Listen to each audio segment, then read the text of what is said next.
한 나라의 현직 대통령이 자국 영토에서 외국 군대에게 체포되어 다른 나라로 끌려갔다는 소식 들으셨나요? 영화 시나리오가 아닙니다. 21세기 대낮에 벌어진 실제 상황입니다.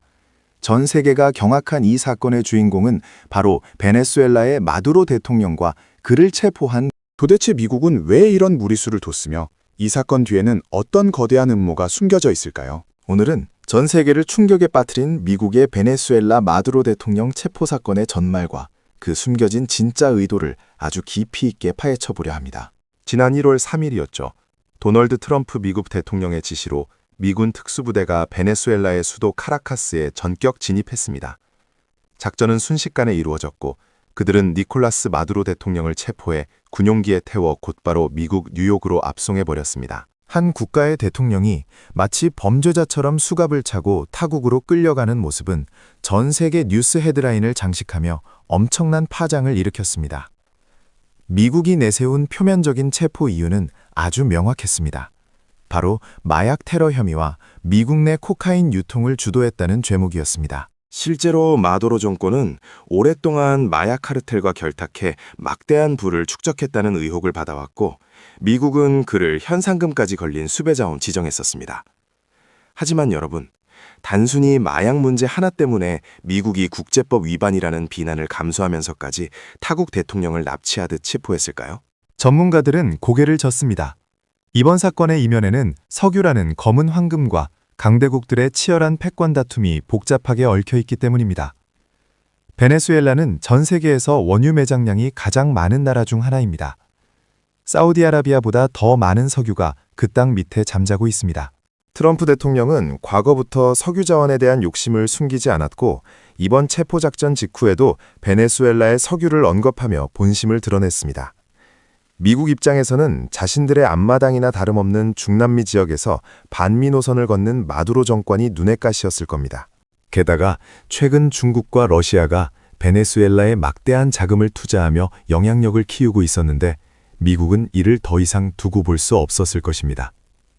결국 이번 체포 작전은 마약 퇴치라는 정의로운 명분 뒤에 숨겨진 미국의 에너지 확보와 중남미 패권 유지라는 철저한 계산이 깔려 있습니다. 그렇다면 베네수엘라 내부 상황은 어떨까요?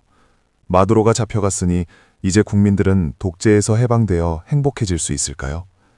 안타깝게도 현실은 정반대입니다. 베네수엘라 국민들에게 지금 가장 중요한 건 이념이나 정치가 아니라 당장 오늘 먹을 빵 한 조각입니다. 한때 남미의 부국이었던 베네수엘라는 유가 하락과 포퓰리즘 정책 실패, 그리고 미국의 경제 제재가 겹치면서 경제가 완전히 파탄났습니다. 물가는 상상할 수 없을 정도로 치솟아 돈다발을 수레로 실어 날라야 겨우 휴지 한 노를 살 수 있는 지경에 이르렀습니다.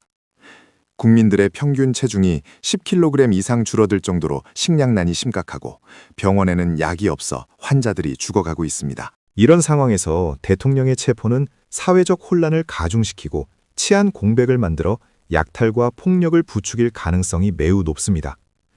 이미 800만 명에 가까운 베네수엘라 국민들이 살기 위해 국경을 넘어 주변국으로 탈출했고 이는 남미 전체의 난민 위기로 번지고 있습니다. 미국은 마두로 체포 이후 과도 정부를 세우겠다고 하지만 구체적인 재건 계획이나 지원책은 아직 불투명한 상태입니다. 오히려 친미 성향의 인물을 꼭두각시처럼 앉혀놓고 석유 이권만 챙기려 한다는 비판의 목소리가 베네수엘라 내부에서 터져나오고 있습니다. 베네수엘라 국민들은 독재자 마두로도 싫지만 자신들의 운명을 멋대로 결정하려는 미국의 개입 또한 달갑지 않은 복잡한 심경일 겁니다. 이번 사건은 국제법적으로도 매우 심각한 문제를 안고 있습니다. 주권국가의 원수를 무력으로 체포하는 건 명백한 주권 침해이기 때문입니다. 만약 다른 나라가 미국의 대통령이 마음에 들지 않는다고 특수부대를 보내 납치해 간다면 미국은 가만히 있을까요? 상상조차 할 수 없는 일입니다. 하지만 국제사회는 미국의 이런 행동에 대해 강력하게 항의하거나 제재할 수 있는 힘이 없습니다. 이것이 바로 냉혹한 국제정치의 현실입니다. 유엔이나 국제기구들이 우려를 표명하고는 있지만 미국의 압도적인 군사력과 경제력 앞에서는 그저 무기력한 목소리에 불과합니다. 중국과 러시아가 강력하게 반발하고 있지만 그들 역시 자국의 이익을 위해 베네수엘라를 이용하려 했을 뿐 진정으로 베네수엘라 국민을 위하는 건 아닙니다. 결국 베네수엘라는 강대국들의 이익 다툼 속에서 희생양이 되어버린 셈이고 그 고통은 고스란히 힘없는 국민들의 몫으로 남게 되었습니다. 중남미의 역사를 되돌아보면 이번 사건은 전혀 새로운 일이 아닙니다. 미국은 지난 100년 동안 끊임없이 중남미 국가들의 내정에 간섭해왔습니다. 자신들의 입맛에 맞는 정권을 세우기 위해 쿠데타를 지원하거나 군사 개입을 서슴지 않았던 것이 바로 미국의 중남미 정책이었습니다. 이 과정에서 수많은 독재 정권이 탄생했고 그들은 미국의 비호를 받으며 국민들을 탄압하고 부를 독점하는 악순환을 반복했습니다. 베네수엘라 역시 소수의 엘리트 계층이 석유로 벌어들인 돈을 독차지하고 대다수 국민은 빈곤에 시달리는 구조적인 문제를 안고 있습니다. 마두로 정권이 들어서면서 빈민층을 위한 정책을 폈다고는 하지만 부정부패와 무능으로 인해 오히려 나라를 더 깊은 수렁으로 빠뜨렸습니다. 지금 베네수엘라에 필요한 건 외세의 개입이나 또 다른 독재자가 아니라 무너진 경제를 살리고 사회 시스템을 재건할 수 있는 실질적인 도움입니다. 하지만 트럼프 행정부의 이번 결정은 베네수엘라의 안정보다는 미국의 이익을 최우선으로 고려한 지극히 일방적인 조치로 보입니다. 일각에서는 트럼프 대통령이 미국 내부의 정치적 위기를 돌파하기 위해 외부의 적을 만들어 시선을 돌리려는 전략이라는 분석도 내놓고 있습니다. 어떤 이유에서든 한 나라의 운명을 다른 나라가 무력으로 좌지우지하려는 시도는 21세기 민주주의 가치에 정면으로 위배되는 행동입니다. 이번 사건은 우리 대한민국에게도 시사하는 바가 큽니다. 강대국 사이에서 생존해야 하는 우리의 처지를 다시 한번 생각하게 만듭니다. 베네수엘라 사태로 인해 국제 유가가 요동치게 되면 에너지 수입 의존도가 높은 우리 경제에는 즉각적인 타격이 올 수밖에 없습니다. 또한 미중 갈등이 격화되는 상황에서 미국이 우리에게 베네수엘라 문제에 대한 지지를 강요한다면 외교적으로 매우 난처한 입장에 처할 수 있습니다.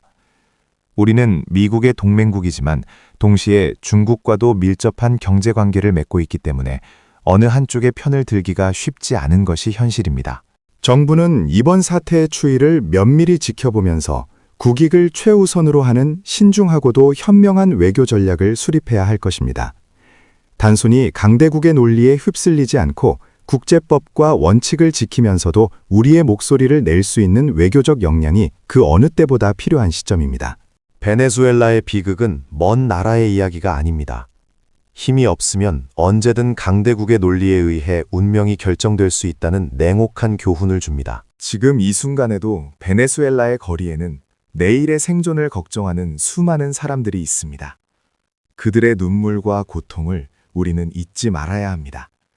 마두로라는 독재자가 사라졌다고 해서 베네수엘라의 봄이 바로 찾아오는 것은 아닙니다. 오히려 더 큰 혼란과 불확실성의 겨울이 시작될 수도 있습니다. 미국이 임명한 새로운 지도자가 과연 국민들의 지지를 얻고 나라를 통합할 수 있을지 아니면 또 다른 분열의 씨앗이 될지는 아무도 모릅니다. 국제사회는 이제라도 베네수엘라 국민들이 스스로 자신들의 미래를 결정할 수 있도록 인도적 지원과 평화적인 해결책을 모색해야 합니다. 미국의 일방적인 개입이 아니라 베네수엘라 내부의 대화와 타협을 통해 민주적인 절차로 정부를 구성할 수 있도록 도와야 합니다. 하지만 현실은 여전히 암울합니다. 석유라는 거대한 이권이 걸려있는 한 강대국들은 베네수엘라를 쉽게 놓아주지 않을 것이기 때문입니다. 우리가 이번 사건을 통해 배워야 할 것은 국제정치는 도덕이나 정의보다는 철저한 힘의 논리와 자국의 이익에 의해 움직인다는 사실입니다.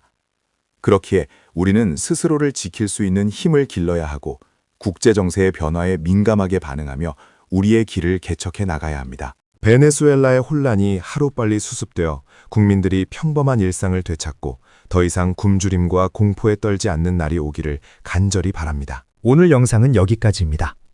미국의 마두로 체포 사건은 단순한 뉴스가 아니라 국제 정치의 민낯을 보여주는 거울과도 같습니다. 여러분의 생각은 어떠신가요? 미국의 행동이 정의로운 심판이라고 생각하시나요? 아니면 명백한 주권 침해라고 생각하시나요? 댓글로 여러분의 다양한 의견을 남겨주시면 감사하겠습니다. 다음 시간에도 더 깊이 있고 통찰력 있는 분석으로 찾아뵙겠습니다. 시청해주셔서 감사합니다. 구독과 좋아요는 영상 제작에 큰 힘이 됩니다. 지금까지 여러분의 지식 가이드였습니다.